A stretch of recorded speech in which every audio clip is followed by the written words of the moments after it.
Welcome back. You're tuned into Chartbusters. You're on CNBC TV 18. Well, the next company on our radar is Karur Vysya Bank. The lender reported a good set of numbers. To help us discuss what went on in the past quarter and what's the way ahead, we're joined by Mr. B. Ramesh Babu, who's the MD and CEO of the company. Hi, Mr. Babu. Good morning and always good to see you in, sir, on the show.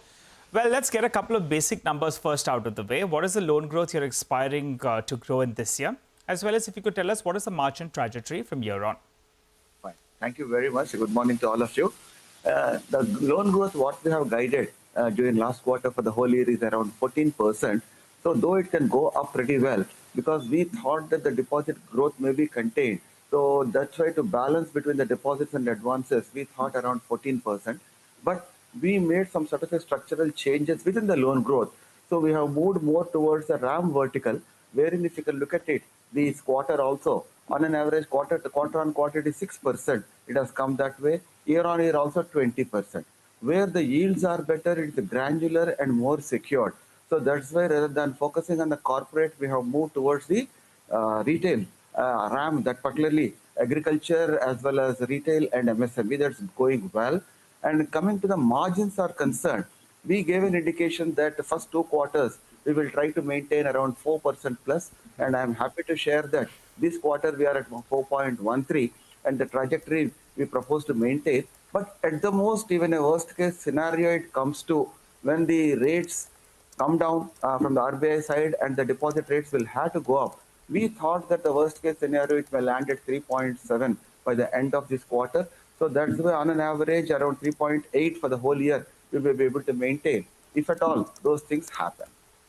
All right, we take that point. 14% loan growth and around 4% NIMs for this year may, for the entire year, be at around 3.8% as well. But, you spoke about growth coming by via your RAM portfolio. What's interesting is that structurally, you've reduced your corporate exposure from close to around 45% of your book. You were looking to target it to be around that 21% odd itself. So for this year itself, if you could break up that loan growth into how much will come in from RAM and how will all your other parts of the portfolio perform, including unsecured?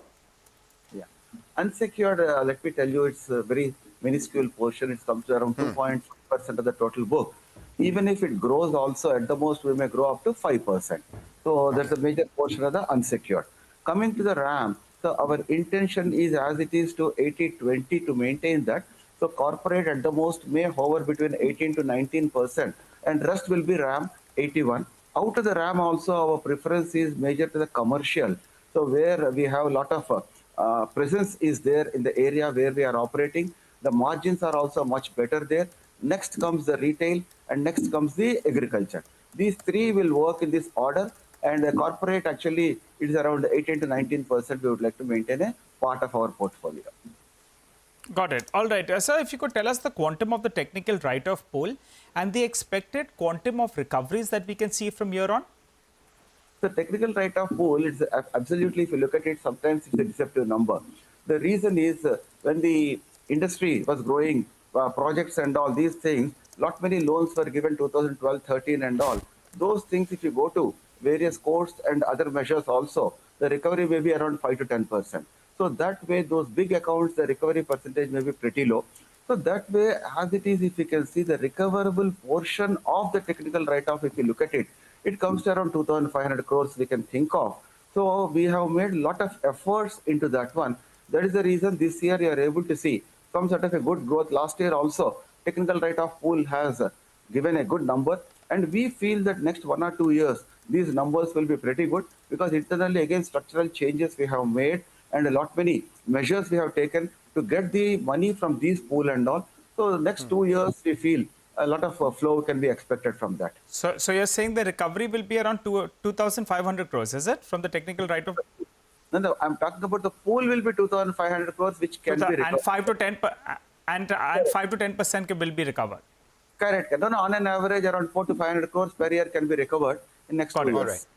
Got that. Take that point. And finally, before we let you go, let's wrap it up with some of the, asset quality and ratio sort of guidances that you earlier would give. I remember you wanting to take your, ROAs up to closer to 1.7%. You've achieved that.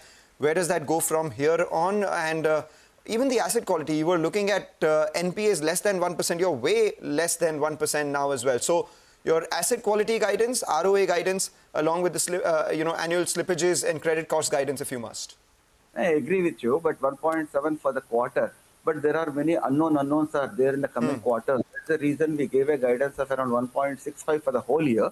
So NPA, net NPA is also we are at 0.38 now. That's why we said that below 1% we will be maintaining that one, though it will be in these ranges.